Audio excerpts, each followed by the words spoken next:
ও আজকে কথা বলবো ভ্যালিডেশন সিকিং নিয়ে। ভ্যালিডেশন সিকিং রেখে তোমার রিলেশনের প্রথম দিকের কথাবার্তাগুলো চিন্তা করো। যখন তার সঙ্গে তোমার খুব ভালো কথা হইতো, সে তোমাকে খুব ভালো প্রায়োরিটি দিত এবং তুমিও তাকে ভালো প্রায়োরিটি দিতা।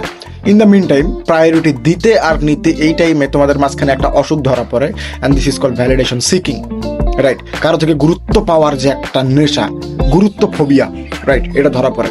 So in the meantime যখন ডাইনামিক্স শিফট করে, মেয়েটা তোমার উপর থেকে যখন সমস্ত ইন্টারেস্ট হারাই ফেলে উইদাউট এনি রিজন, কজ তুমি নিডি হয়ে গেছো, তুমি মানে you fucked up actually, right. তোমার প্রত্যেকটা ব্যাপার মেয়ে প্রিটেন্ড করতে পারতেছে, তুমি লাইফে কি করতেছো, তুমি কি করবা, মানে লাইক তুমি তার সঙ্গে 6 দিন কথা বলবো না, মেয়ে বলবে যে 7 দিন পর চলে আসবে, আমি জানতাম এরকম হবে। সো যখন সে তোমাকে প্রিটেন্ড করতে পারতেছে তখন তোমার ডাইনামিক শিফট হয়ে গেছে। And in the meantime তুমি তো সেই ডোপামিনটা পাচ্ছ না, কারণ সে যখন তোমাকে বাবু বলতো, জান বলতো, পাখি বলতো, যে ভ্যালিডেশনটা তুমি পাইতা, পাওয়ার পরে তোমার ব্রেনে যে অক্সিটক্সিন ডোপামিন রিলিজ হইতো, এটা তো হচ্ছে না।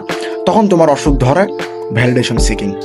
ছেলেদের ক্ষেত্রে হইতে পারে, মেয়েদের ক্ষেত্রে হইতে পারে। বাচ্চার উপায় কি?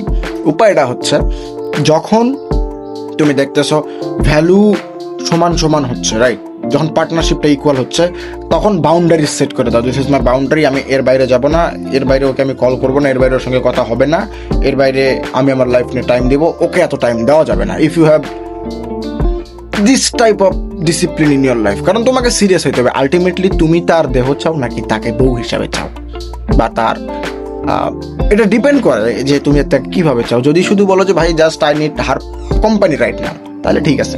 আর যদি তাকে নিয়ে প্ল্যান থাকে অথবা না থাকে, মানে সে যদি তোমাকে এত পরিমাণে হেট করে, এত পরিমাণে তোমার উপরে গুরুত্ব হারিয়ে ফেলে, then you don't should have to go for with her actually. তুমি তোমার ক্যারিয়ারের দিকে ফোকাস দাও।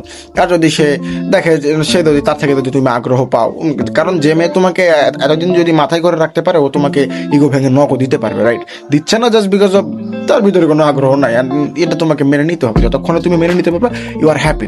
তো তুমি কি করবা? এই ভ্যালিডেশন সিকিংটা, মানে ও নক দিলে আমি হ্যাপি হব, ও নক না দিলে আমি হ্যাপি হব না, এই মেন্টালিটি থেকে বের হয়ে আসতে হবে।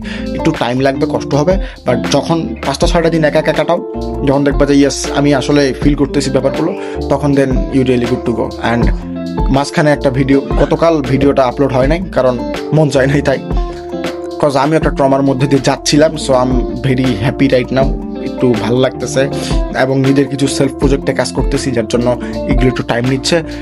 ভিডিওটা ফলো করো, সরি পেজটা ফলো করো, আইডিতে একটা লাইক দাও, যদি কোনো প্রবলেম থাকে বলে যাও। I will meet you soon, tata.